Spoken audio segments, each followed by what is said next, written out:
खर्चा करो और ये शादी और छठी से निपटोगे, अचानक कोई डोकरा नहीं पड़ जाता है, उनका खास खवाई करो। होता है कि नहीं होता है भाई? होता है। और इन सब चीजों से जैसे तैसे करके लड़ते रहोगे, इसी बीच में परिवार में किसी का हेल्थ इशू आता है, हॉस्पिटलाइज होते हैं, उसमें फिर 25-50 हजार 1 लाख रुपए लगता है। और एक मिडिल क्लास, एक लोअर मिडिल क्लास फैमिली की जिंदगी दोस्तों इन्हीं सब चीजों से लड़ते लड़ते लड़ते लड़ते पूरी गुजर जाती है। यस और नो? और मैं इन्हीं सब चीजों से जूझ रहा था। जब मैंने घर छोड़ा था तो मेरे पिताजी के ऊपर में 6 बच्चों का भार था। उनके मैं मेंटल स्टेटस को मैं टटोलने की कोशिश करता था। उनके दिमाग में 6 लोगों का प्रेशर था, एक के बाद एक के बाद एक के बाद एक 6 लोगों की शादी करनी है, 6 लोगों के लिए कपड़ा लत्ते का अरेंजमेंट करना है, दिवाली आएगी तो 6 बच्चों के लिए कपड़ा लेना है। और उस इंसान के पास इनकम बिल्कुल 0 के बराबर था। उस इंसान का मेंटल स्टेटस क्या हो सकता है? बहुत चिड़चिड़े हो गए थे मेरे पापा, और वो सिचुएशन को अपन देख रहे थे। और उसी सिचुएशन से लड़ते लड़ते दोस्तों मैंने जॉब करने का डिसीजन लिया, जो मैंने आपको बताया। 17.5 साल की एज में एक आदमी अपने बाप का कॉलर पकड़ता है, मेरे लिए बाइक चाहिए, बाइक चाहिए। उसका बाप खेत बेच के बाइक लेता है, कर्जा करके बाइक लेता है। शर्म आना चाहिए साला ऐसा औलाद को, जो अपनी खुशियों के लिए अपने बाप का कॉलर पकड़ता है, अपने बाप को लाल आंख दिखाता है और बोलता है दुनिया में सबसे खराब आदमी मेरा बाप, जो मेरे को पैदा किया लेकिन मेरे लिए कुछ नहीं किया। धिक्कार है ऐसा औलाद को, बोलता हूं बॉस, मैं सच बताता हूं, क्योंकि मैंने कभी अपने किसी शौक के लिए अपने बाप को कभी आंख नहीं दिखाया दोस्तों।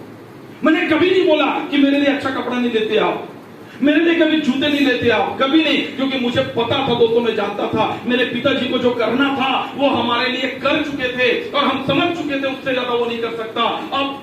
अब पलड़ा हमारे ऊपर में आ चुका है, अब जो करना है हमको करके दिखाना है।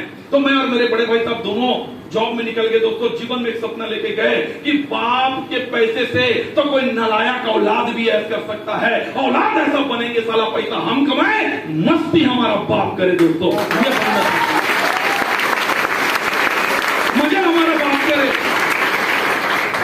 पैसे की टेंशन ना हो। अगर मेरे घर में शादी का जरूरत पड़ गया तो शादी के लिए पैसा कहां आएगा, बाप को टेंशन नहीं होना चाहिए, अपन कर लेंगे।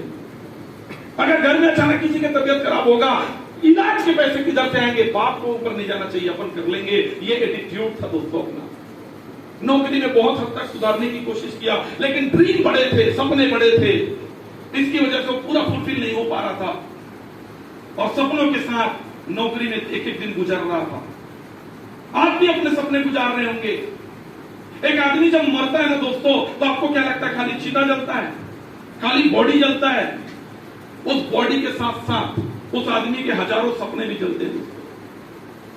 हर एक इंसान अपने जीवन में कुछ न कुछ सपना देखा होता है, जो आज के टाइम पे अगर 40 साल का आदमी होगा और वो बोल रहा होगा सर मेरे कोई सपने नहीं है, रियल में आज 40 साल की उम्र में सपने नहीं है। लेकिन जब वो 20 साल का रहा होगा, जब वो 15 साल का रहा होगा, जब वो 10 साल का रहा होगा, उसके भी हजारों सपने रहे होंगे। ये सब लोग लेकिन परिस्थिति ने और जवाबदारी ने उनके सारे सपनों को दफन कर दिया दोस्तों, वो दिल के अंदर में ही बैठ गया।